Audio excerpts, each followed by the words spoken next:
comment prendre le contrôle de Blue Sky avec un robot de turbo droite rentable. On va toujours plus loin sur cette chaîne. En tout cas, c'est ce que je vais vous montrer dans cette vidéo. Je vous remets le contexte. Donc d'abord, Blue Sky, c'est ce réseau social sur lequel sont allés se réfugier les gauchistes parce qu'ils en avaient marre d'être confrontés au réel sur Twitter. Et ils ont vraiment fait un petit nid de gauchistes, mais vraiment un nid de gauchistes de fou. Regardez, là on a le top 10 des plus gros comptes Blue Sky francophones. Donc AFPR, ça j'imagine que c'est l'agence France Presse, Mediapart, Libération, Salomé Saké, Arte, Marine Tondelier quand même, pour que vous ayez Marine Tondelier dans un top 10, c'est que c'est quand même vraiment gratiné. Antoine Daniel, bah évidemment depuis qu'il s'est soumis à la gauche, ça je sais pas ce que c'est. Guillaume Meurice évidemment, il y a un Zemmour mais c'est pas celui que vous croyez. Le Canard enchaîné, Nota Bene, donc évidemment le mec qui allait débunker le Puy du Fou, Plenel, France Culture, bon pote, ça c'est de l'escrologie. Donc voilà, on a quand même un top 10 qui est très sympa, et il faut aller perturber le top 10 les amis, hein. C'est pas possible d'abandonner comme ça le terrain. Donc ce que j'ai fait, c'est que j'ai créé un petit robot, et vous avez une playlist qui est consacrée à la tech sur cette chaîne. La playlist s'appelle Tuto Tech, allez voir la première vidéo de cette playlist où je vous montre comment j'ai créé un petit robot, et ce petit robot, vous voyez, il publie, il y a des choses, c'est moi qui les publie, hein, mais j'ai un petit robot qui publie également des petites punchlines du type « Le socialisme, c'est croire que la bureaucratie peut créer l'innovation », bah c'est très vrai, c'est très bien. La gauche adore réglementer les entreprises qu'elle n'a jamais dirigées, c'est très bien. Les communistes veulent égaliser les salaires en les rendant inexistants. Voilà, donc ils balancent comme ça toutes les heures une petite punchline, et ça fait plaisir. Et sinon, de temps en temps, bah moi je viens en publiant un petit texte de mon cru. Ce matin, en me réveillant, j'ai eu un besoin de Blue Sky, un besoin d'entrer dans un petit cocon de tendresse et de bienveillance. C'est la première application que j'ai ouverte de la journée. Ah oui, et la veille, je m'étais coupé la... Mais donc, je vous rappelle comment tout ceci fonctionne. Vous devez télécharger l'application Python, c'est gratuit. Et l'application Python, c'est quelque chose qui permet de changer du code en des instructions pour votre machine. Et donc, c'est-à-dire que vous pouvez lancer une recette qui dit à votre ordinateur « Va te connecter à ma place sur Blue Sky et publie tel type de texte à ma place sur Blue Sky. » Et donc, vous entrez dans le magnifique monde de l'automatisation. Et si je commence à vous parler de tout ça sur cette chaîne, c'est parce que vous le savez, cette chaîne elle a 3 piliers.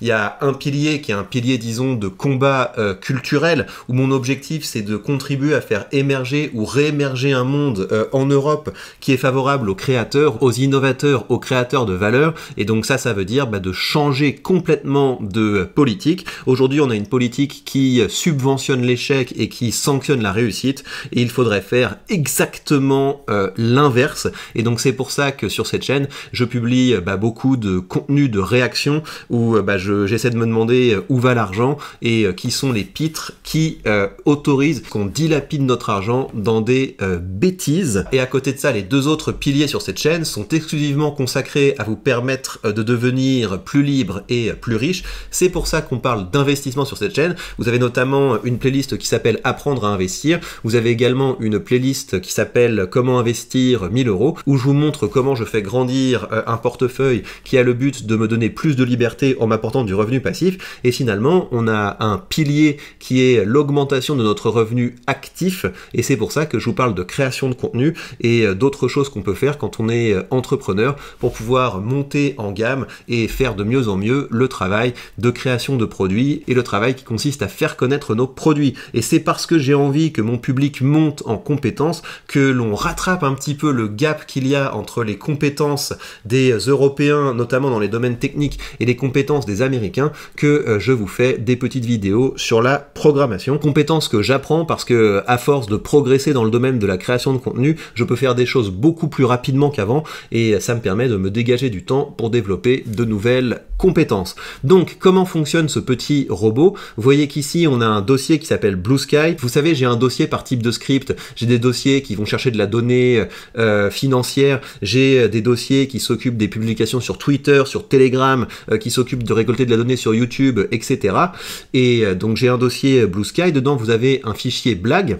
Le fichier blague, c'est le fichier dans lequel le script Python va récupérer les petits textes qu'il publie sur Blue Sky. Vous avez le script en tant que tel. Donc le script en tant que tel, c'est du code, et vous remarquerez que Python c'est un langage de haut niveau, c'est-à-dire que vous pouvez pratiquement lire ce genre de texte vous-même, et c'est ça qui est assez beau avec ce genre de script, c'est que vous avez un langage qui est à la fois compréhensible par les humains, mais qui est également compréhensible par les machines, mais il y a une étape supplémentaire évidemment, c'est-à-dire que c'est un langage qui, quand vous lancez le script, est changé en du numérique, c'est-à-dire en des séries de 1 et de 0 que votre ordinateur peut comprendre, et c'est comme ça que vous pouvez communiquer directement avec votre machine en lui lançant des instructions. Donc vous avez le script en tant que tel, donc c'est la recette qu'on demande à la machine de suivre quand on lance le script. Vous avez également ce fichier qui s'appelle credential, parce que pour pouvoir publier sur Blue Sky, vous avez besoin d'un identifiant et d'un mot de passe, et cet identifiant et ce mot de passe, vous le mettez pas directement dans le document pour des raisons de sécurité, vous le mettez dans un fichier à côté. Il fait également un petit dossier avec les instructions, ça c'est pour moi, c'est pour savoir quels sont les chemins des différents fichiers si je veux accomplir différentes activités, et j'ai également un dossier qui s'appelle env. Le dossier qui s'appelle env, si vous voulez, c'est que vous avez besoin pour chacun de vos types de scripts d'avoir préinstallé un certain nombre de petits chemins, si vous voulez.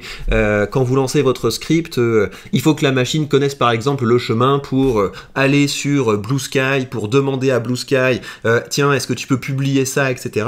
Donc vous devez préinstaller un certain nombre de choses, et si je vous montre tout ça, c'est pour que vous puissiez faire quelque chose qui ressemble à ça évidemment, et la bonne pratique, bien c'est une fois que vous commencez à avoir une idée de comment ça fonctionne, vous demandez à ChatGPT de le faire pour vous, et vous donnerez des instructions d'autant plus précises que vous aurez comme ça une petite idée de comment tout ceci fonctionne. Donc ça c'est pour que vous compreniez comment fonctionnait mon petit robot jusqu'alors, mais j'ai décidé d'améliorer mon petit robot parce qu'il y avait un problème. La manière dont ça fonctionnait jusqu'à présent, c'est que le petit robot était programmé pour aller chercher une phrase au hasard dans ce fichier texte, et donc évidemment quand vous mettez du hasard, ça veut dire que régulièrement le petit robot va publier plusieurs fois, et parfois plusieurs fois d'affilée si vous n'avez pas de bol, la même punchline, et ça c'est pas génial pour une stratégie de contenu parce qu'il y a de la répétition, et donc j'ai cherché à améliorer ça. Je me suis dit qu'un code devait être tout à fait capable, s'il est capable d'aller regarder un fichier avec différentes punchlines et de publier différentes punchlines, il doit être capable de les prendre dans l'ordre, c'est-à-dire je commence par la première ligne, ensuite je passe à la seconde ligne, etc. Mais dès que je prends une punchline, une fois que je l'ai utilisée, je la supprime. Et donc c'est en partant de cette idée que j'ai demandé à ChatGPT de me corriger le code pour que le petit robot soit capable de faire ça. Et donc vous voyez ici la différence. Là vous avez la ligne de code telle qu'elle était avant. Donc choisir une punchline en ouvrant le fichier, et faites un choix random, et ChatGPT m'a produit une nouvelle ligne de code, une commande donc choisir la première punchline et la supprimer du fichier. Si la procédure se passe bien, et bien la prochaine fois qu'on le relance, il revient à la première punchline, et ça marche très bien parce que cette première punchline est toute fraîche parce qu'il aura supprimé celle qu'il a utilisée. Alors je vais vous montrer comment ce script fonctionne. Regardez le fichier de punchline, donc on voit que la prochaine blague c'est la gauche pense que taxer les riches crée la richesse, comme casser une vitre crée de la chaleur. C'est pas mal, tout ceci est poétique, j'aime bien. Donc on va lancer le script pour voir comment ça fonctionne. Là ce que j'ai ouvert c'est le terminal, et le terminal c'est l'interface qui vous permet de donner des instructions à votre machine.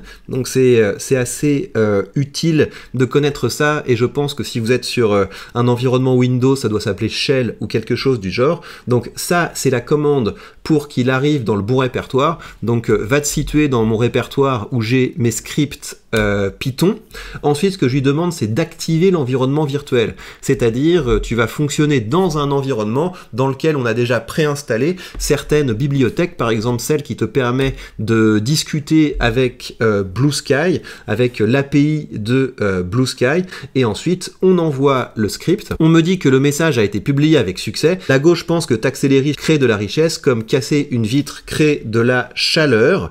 Donc c'est très bien, ça me va. Et donc la conséquence, ça devrait être que dans le fichier avec les blagues, on a une blague en moins si on le met à jour. Voilà, les communistes critiquent les milliardaires, mais rêvent d'avoir leur maison. Donc ça veut dire qu'il a bien fait ce qu'on lui a demandé de faire, c'est-à-dire il a publié la première punchline de la ligne, et ensuite il l'a supprimée. C'est tout à fait ce que j'attendais. Alors maintenant, la question c'est comment fait-on pour que cette petite blague devienne rentable? Et je vais vous montrer comment on peut créer comme ça un petit robot qui au fur et à mesure commence à nous rapporter des petits quelque chose. Donc là je le fais sur Blue Sky parce que je vous conseille de commencer par Blue Sky, justement parce que l'accès est très simple. Vous avez juste besoin de filer votre identifiant et de choper votre mot de passe d'application. Allez voir la première vidéo que j'ai faite à ce sujet, et donc vous pouvez commencer à bidouiller pour aller ensuite sur des réseaux un peu plus sérieux du type Telegram, du type Twitter, mais avec ça vous aurez une bonne base. Avant ça, je voudrais vérifier de combien de listes je suis bloqué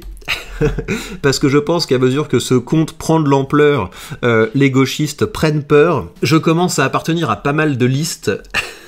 Je suis membre de 16 listes, les comptes avec lesquels je n'ai pas envie d'interagir, le cordon sanitaire, extrême droite, troll pur jus, bot, harceleur de Sandrine Rousseau, troll toxique... Et puis vous savez, des listes comme ça du type les gens qui suivent telle personne, je les bloque automatiquement, etc. Donc c'est génial. Et pour que ce petit bot fonctionne, ce que je fais, c'est que j'ajoute systématiquement tous les comptes de droite. Dès que je vois un compte de droite, je le suis, et comme ça marche pas mal. J'interagis évidemment avec toutes les publications que je trouve intéressantes, comme ça mon fil me suggère plus de comptes que je peux être intéressé à suivre, etc. Mais donc, comment le rendre rentable? Je me suis rendu compte, et ça c'est pas mal, qu'on peut mettre des liens cliquables dans la bio. Et c'est pas le cas de tous les réseaux sociaux, hein. Par exemple, il y a des réseaux sociaux où vous devez payer pour pouvoir mettre des liens cliquables. Vous avez d'autres réseaux sociaux où il faut atteindre un certain nombre de followers pour pouvoir mettre des liens cliquables sur la bio. Et donc moi, ça m'a permis de mettre mon canal Telegram, et ça m'a permis de mettre ma petite boutique. Donc le canal Telegram, j'espère que vous êtes déjà abonné, et sinon je vous encourage à le faire. C'est sur mon canal Telegram que se passent les vraies discussions. Faites attention, n'allez pas chercher mon nom sur mon canal Telegram, parce que évidemment que quand vous tapez Victor Ferry sur Telegram, vous allez avoir plein de scammers, et vous avez notamment une saleté de scammers qui a un compte bourré de faux comptes, etc. avec 12 000 abonnés. Ce n'est pas moi. Mon canal Telegram, c'est celui-là, et si vous entrez sur mon canal Telegram, vous allez voir que c'est moi qui parle, c'est moi qui publie des vidéos, et c'est un canal où vous pouvez également interagir, c'est un canal où vous pouvez également discuter. Donc faites attention, passez par mon lien pour rejoindre mon canal Telegram, sinon vous allez tomber sur des gros scammers. Mais bref, on peut mettre le canal Telegram sur la bio, et par ailleurs, j'ai mis le lien vers la boutique où vous pouvez d'ailleurs choper de beaux petits t-shirts, et pendant 4 jours, vous avez moins 15% sur tous les produits. Allez choper votre pull, votre sac, votre t-shirt pour pouvoir commencer à dire les termes. N'oubliez pas que vous pouvez les personnaliser, donc on clique sur personnaliser, parce que en blanc, c'est pas très joli, mais par contre, vous avez des couleurs qui sont très sympas. Ça, c'est joli. J'aime bien la couleur rouge comme ça c'est la couleur que j'ai prise. Mais toutes les couleurs sont sympas, hein. Ça, c'est très joli. Ça passe tout à fait également. En gris comme ça, chiné, c'est très beau. Enfin, voilà, vous pouvez le mettre en vert si vous êtes escrolo, il n'y a pas de problème. Toutes les couleurs sont sympas, et c'est de la bonne qualité, hein. C'est vraiment des beaux t-shirts, c'est de la belle matière, et si c'est votre genre, vous pouvez également le prendre en coton bio, donc vous avez toutes les possibilités comme ça de vous faire plaisir. Donc n'hésitez pas, rendez-vous sur la boutique, chopez votre t-shirt. Mais bref, pour que mon bot soit rentable, eh bien ce que je fais, c'est que entre ces messages qui visent à balancer des punchlines sur la gauche, eh bien j'intercale des petites invitations à rejoindre mon canal Telegram et à rejoindre ma boutique. C'est-à-dire que 2 messages sur 10, c'est soit une incitation à rejoindre le canal Telegram, soit une incitation à rejoindre la boutique, et c'est comme ça qu'on commence à avoir un petit robot qui tourne en boucle pour pouvoir inviter le public à passer à l'action, des actions qui sont rentables pour le public évidemment, parce qu'il obtient énormément de valeur, et puis également pour nous. Voilà les amis pour ce petit tuto. robots. La prochaine fois, je vais voir comment c'est possible de publier des images, parce que j'aimerais bien que mon petit robot puise également dans des répertoires d'eux-mêmes, dans des répertoires d'images, de photos, etc., pour avoir une stratégie de contenu qui est plus visuelle, et je vous ferai un petit tuto pour voir comment faire ça. Je pense que c'est pas sorcier, et de toute façon, une fois qu'on a commencé à prendre la bonne pratique, à savoir j'ai un projet, je demande à ChatGPT si c'est faisable et comment le faire, et bien vous allez voir que vous allez vite progresser dans ce monde de la programmation. Voilà, on est maintenant à 76 abonnés sur ce compte, on va continuer de le faire grandir pour rentrer dans le top 10 et pour pouvoir perturber un petit peu cette secte gauchiste. Et bien voilà, chers amis, prenez bien soin de vous et à très vite.